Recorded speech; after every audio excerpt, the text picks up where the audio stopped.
Where is he? It's heart-wrenching. I'm I bugging. cried. Is it really, or are you fucking joking? No.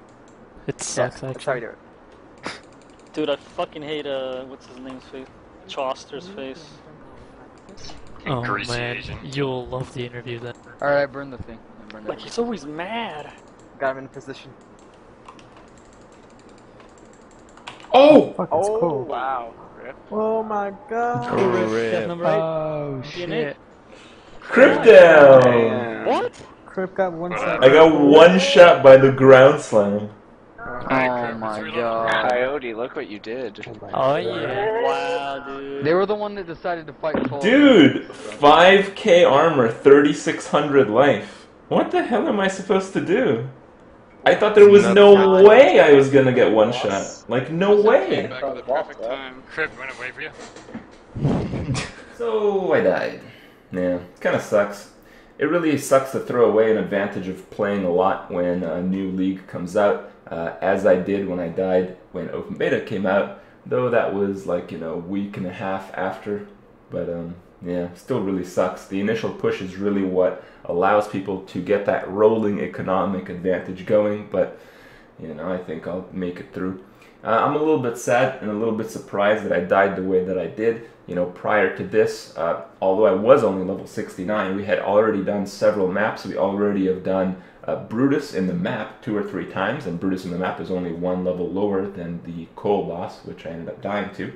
And because our damage sucked, and we noticed that these monsters, in some cases, in the case of Brutus in the map actually, they weren't really hitting that hard. We were using elemental weakness and conductivity, so our group would do more damage and we'd clear it faster, because that's the kind of game that we play. We want to push it a little bit. We play recklessly sometimes, maybe me more than others, maybe more than I need to, but, you know, it's just the way that I have to play video games. I mean, otherwise, I don't know, I just get bored sometimes. So, anyway, in map Brutus, some of our party members, without Enfeeble, without Temp Chains, without anything like that, Brutus was smashing for like, you know, 1.4k, something like that. And, I mean, I didn't really feel that I was much at risk into doing what I was doing when I ended up dying to Kole.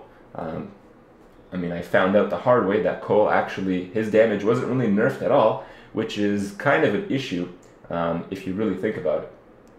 You know, I had the tankiest character probably out of anyone playing the game at that point. 3600 life and 5k armor is a lot for the second day of release, and it is quite a lot in general when compared to a lot of other builds. Armor in this case doesn't really play a big factor, especially because I was crit. So the first attack, the only attack that that boss ever landed on me, that barely just clipped me, ended up being a crit and ended up being just about enough to one-shot me. The base damage of this attack on a crit is roughly 4,000, and my armor doesn't really reduce it very much, so I pretty much just got one-shotted. Other people's encounters with Kole have also been pretty unfortunate lately, but that's just kind of how it is. And it is a little bit disappointing, largely because a lot of people want to play like melee, want to play a lot of these other builds that they thought weren't possible before because you know, they announced that the damage was nerfed. But, I mean, it takes a lot to get how much life I had. It takes a lot to get how much armor I had with some builds. You have to keep in mind that the life values were nerfed. So each life value was nerfed by 2%, and my character had, I think, 160% life or something like that, which is quite a bit. I mean, it's like the 220 to 230 range, and I had almost max life on every single piece of gear. So prior to the patch, I would have had about 5,000 life. So consider that, having 5,000 life, and my armor was scaled down because of the changes of the patch as well. So if I had 5,000 life and, like, you know, 6,500 armor, I don't think there's any way that boss would have one-shotted me prior to the patch. But it seems like the circumstances of this patch has actually reduced the survivability of certain builds. And the reason this is important is because a lot of the people who go melee typically use the life base with some armor type of build. So that's very unfortunate for them. It does seem that if you want to play in the long term, especially in hardcore, you probably will want to go in a ranged build, a more defensive build. I made a video about builds a few days back about what's really good in the new rule set of Path of Exile, and evidently, some of you guys noticed that a lot of the builds used Chaos Inoculation, so they were energy shield based. And the reason this is true is because energy shield was actually nerfed significantly less than life.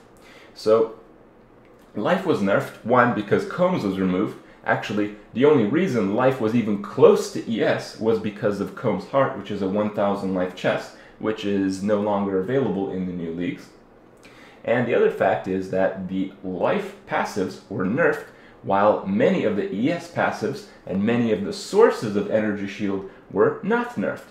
So what do I mean by this? Well, there are pretty much no items in the game that have percentage life, save for a few, in my opinion, really terrible uniques. While with ES, you have like percent ES on amulets, which was not changed. With life, every single node on the skill tree was reduced by 2%.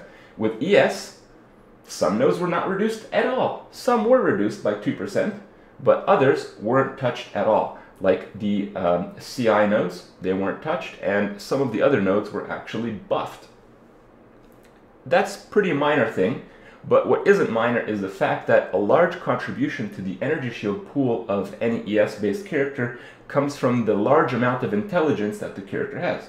And the intelligence conversion to percentage ES was not changed at all. So while a lot of life users, their life was reduced by roughly 1/3, a lot of ES users, their energy shield was not quite that reduced.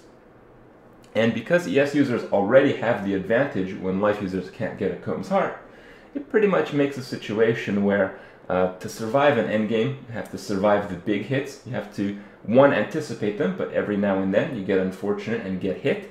But if you're going to get hit, you need the largest amount of effective health, and to get it nowadays, CI is the big thing. So I hope you guys like playing that kind of build, because if you want to play hardcore long term, it is probably what you'll be doing. And it is something that I will be doing. The character that I made and the character that I am re-rolling now is one that will hopefully try to be a discharge character, but to get there, it's such a difficult thing, and that's why I'm really disappointed that I ended up dying, because it sets me back from what I actually want to do. But, someone had to learn the hard way, and now hopefully you guys stay clear of that boss completely. I mean, if you see that guy on your screen, probably the safest thing for you to do is pop a Quicksilver or log out. So that's how it is, guys, and I'll see you guys tomorrow.